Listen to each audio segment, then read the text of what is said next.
Alrighty, today we're going to go through a bit of goal setting, and I'm going to break it down and show you some of the tools that I use when it comes to goal setting. I guess with goal setting, I don't overly use all the rule book that everyone else uses, because I'm a bit more of like flowing in the state than like having a direct, say, how to explain it, than like two walls. So I get a bit more flow with it, and I guess that's how you're going to have to be with life. You still have to have a direction though, but it's just to be more free-flowing, so you're able to adapt and change. So a couple of weeks ago, it's probably about 2 now, that I just went down to Byron Bay, and I kind of just went down by myself to reconnect and actually set my intentions for the year, write down all my goals.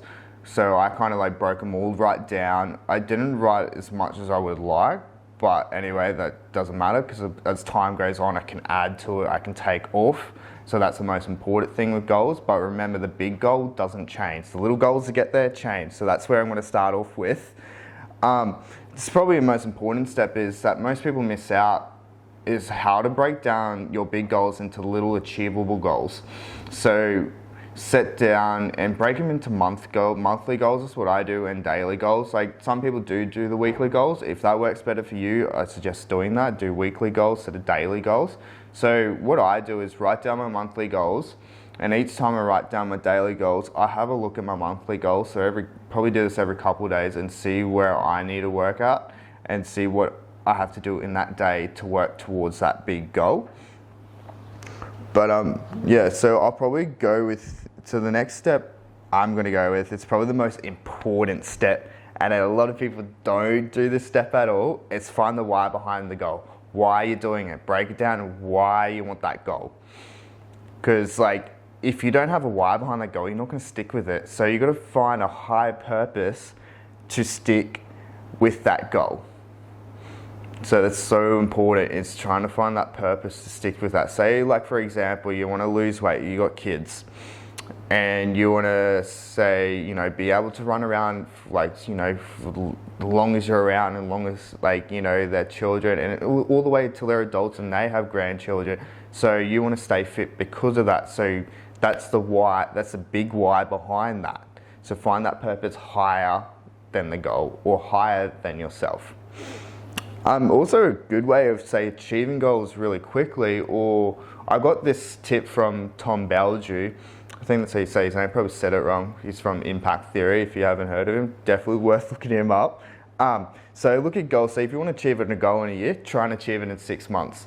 So it doesn't mean you're going to achieve it in 6 months, but you're going to be a lot closer to that goal than you were, say, if you're going to try and achieve it in a year. So you probably will actually achieve it in a year if you're trying to achieve it in 6 months. So a lot of my goals, realistically, they're 10-year goals. But at the end of the day, I'm trying to achieve them in 5.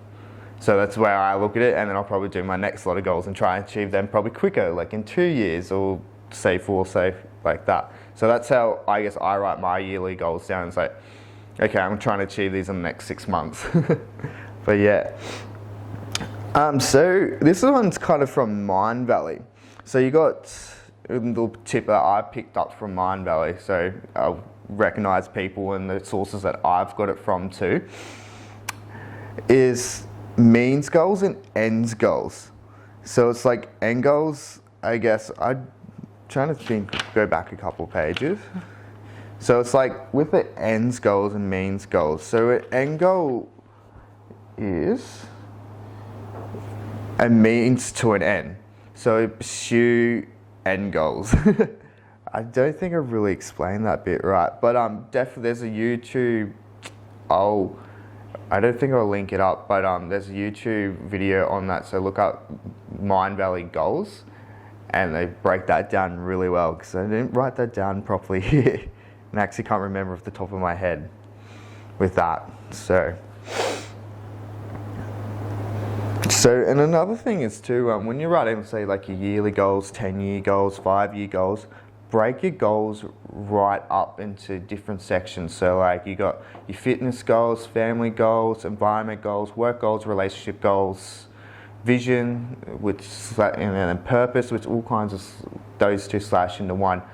And that's the thing I did this year. It's what do I want to get out of, say, my work life, my relationships, what kind of person that I want to be to and what kind of person I want to be with. So it's like, and by saying that, it's like a lot of, when you're like breaking those two goals down, they kind of fall into one category, but do separate them into two. But yeah, so you do have to have those personal, I guess, growth goals. So because you want to be, for some of your goals, you have to grow a lot quicker than you actually think to achieve those goals in those time frames. And that does come down to environmental factors, so like who you're hanging around or finding a mentor. But yeah, that kind of stuff. And like there's times where you, I guess, you fail. You're guaranteed to fail with some of the goals. So they got like a rule of thumb is that so 50% of your goals you won't achieve. But you don't get disheartened over that.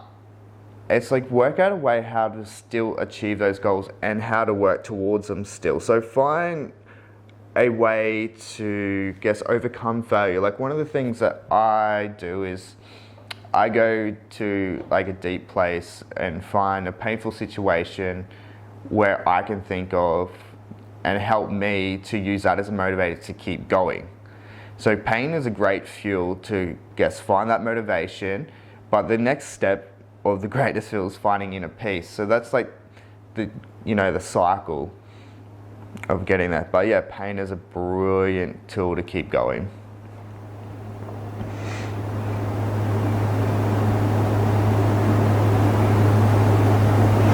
And also too is, it's like, if you are looking for those little things to keep you motivated, is write down a list of people who said you weren't good enough. I guess, like, made, the haters that make fun of you, because that will give you a little bit of a drive when you are not feeling, I guess, the best, because pain is quite infuriating. But yeah, so these are kind of my little tips. I didn't go through all of my goals, like what I use for goal setting, but there are just a few tips for today, but I hope you enjoy watching this.